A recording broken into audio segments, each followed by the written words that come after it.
es Aprende a Ver TV, el espacio de la Defensoría del Televidente de Telecaribe. El servicio público se define como la actividad destinada a satisfacer una necesidad de interés general de forma regular y continua, bien sea realizada por el Estado de forma directa o indirectamente. Hoy en Aprende a Ver TV analizaremos un servicio público, la televisión, enfocándonos en los principios de los canales públicos y su aceptación en la audiencia. Bienvenidos.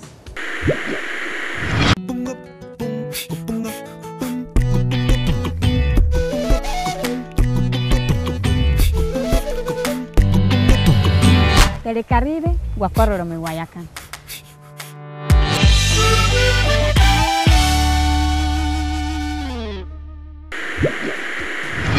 Los canales públicos se caracterizan por dirigirse más al ciudadano que al consumidor, pues su programación se enfoca en promover cultura, educación, información y valores para la formación de una mejor sociedad. Pero, ¿qué opinan los televidentes acerca de los contenidos de los canales públicos? ¿Si les resultarán atractivos? Veamos. No. ¿Por qué? Porque no tienen contenido como para jóvenes, o sea, para nosotros no. Hay algunos que constructivos y educativos para los jóvenes.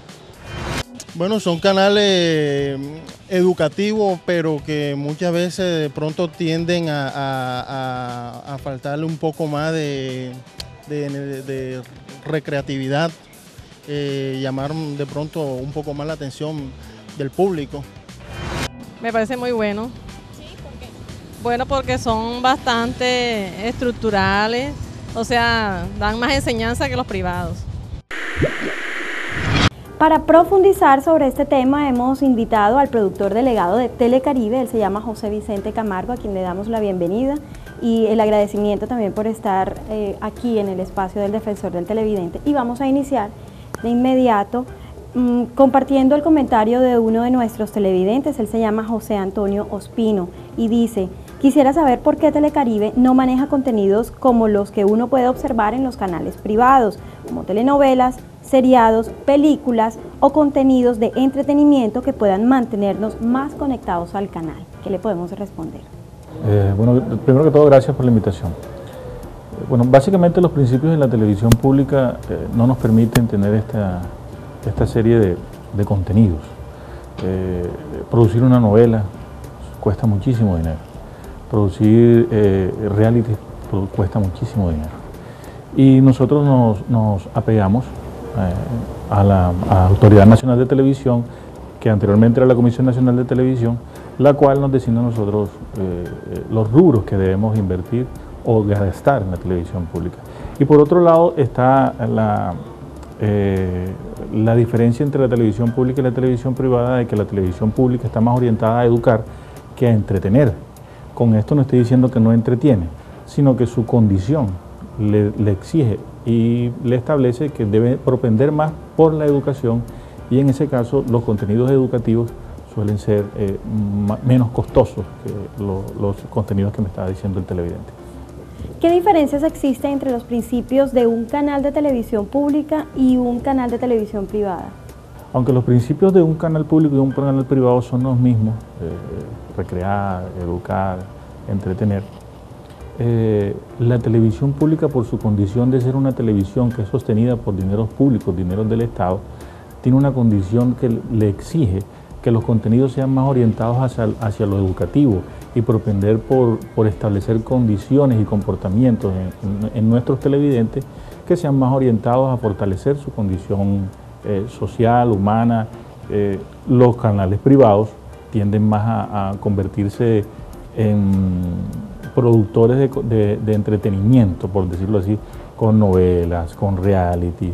Y por otro lado está lo que hablábamos ahorita, el término costo. Los costos entre producir una novela y producir un documental, una serie documental que es más educativa, son totalmente diferentes. ¿Cree usted que los canales públicos están cumpliendo con los principios para los cuales fueron creados? Claro que sí. Los canales públicos en Colombia poco a poco se han ido fortaleciendo, y esto ha permitido tener una parrilla de programación, que tengan una parrilla de programación mucho mejor. Ahorita hablábamos del tema de los dineros. Los dineros, lamentablemente podríamos decirlo así, la televisión pública está pegada a los dineros que les da el Estado. Se quiere que los canales públicos, con el pasar de los años, se establezca de que su comercialización les permita también autosostenerse. Pero lograr eso es un poco complicado por la misma condición de que son dineros públicos, hay que tener limitantes con los contenidos. Entonces, la televisión privada no tiene esos limitantes. La televisión privada, como te decía antes, propende más al entretenimiento, propende más al rating. Nosotros no nos fijamos tanto en el rating, nosotros nos fijamos más en lo educativo, en lo cultural y en lo nuestro. ¿Existe más control frente a los contenidos que se emiten a través de los canales públicos que frente a los contenidos que se emiten a través de canales privados? Todos los canales tienen que tener por ley un programa como este, el programa de la Defensoría del Televidente. Todos. Nosotros, si bien se han dado cuenta, el programa de la Defensoría del Televidente en Telecaribe tiene un espacio que la gente puede acceder a él. En los canales privados, los programas de Defensoría del Televidente están en unos horarios que no lo ve nadie, pero sin embargo están regidos por ley, pero la ley no dice en qué horario los debe pasar. Entonces, partiendo de eso, las leyes están, las normas están, pero nosotros nos regimos más porque somos, como te decía antes, sostenidos por dineros públicos, y detrás de esos dineros públicos hay una serie de entidades que controlan esto, como la Contraloría, la Procuraduría y otras cosas. Y nuestra misma condición de ser, de propender por la educación, por la integración regional, por la cultura, por autosostener cosas que en otros espacios de canales privados no se van a ver, nos exige de que seamos más equitativos en la presentación de nuestros contenidos. Este es Aprende a Ver TV, el espacio de la Defensoría del Televidente de Telecaribe. Vamos a hacer una pausa y ya regresamos.